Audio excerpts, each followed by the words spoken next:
שלום, אם יש לכם בן או בת זוג זרים, אתם בטח יודעים שמחכה לכם תהליך ארוך ומסובך של איחוד משפחות. ואנחנו כאן כדי לעשות קצת סדר במסמכים שאתם צריכים בשביל להגיש את הבקשה. את הבקשה מגישים אונליין, והיא כוללת 3 סוגים של מסמכים. הסוג הראשון של המסמכים נקרא מסמכי סף או מסמכים רשמיים של בן הזוג הזר. והם כוללים תעודת יושר, תעודת לידה, תעודת מצב אישי, תעודת נישואים.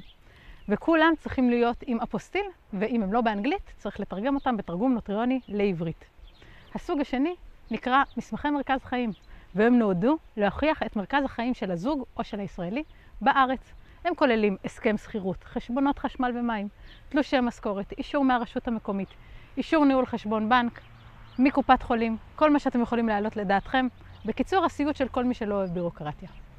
הסוג השלישי של המסמכים נקרא מסמכי כנות הקשר, והם הסוג הכיפי. ביניהם אפשר למצוא מכתב שמספר איך הכרתם, את הסיפור היכרות שלכם. מכתבי המלצה ממשפחה וחברים.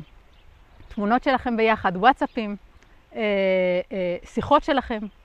ואת כל המסמכים האלה כמובן צריך להגיש למשרד הפנים אונליין, כמו שאמרתי.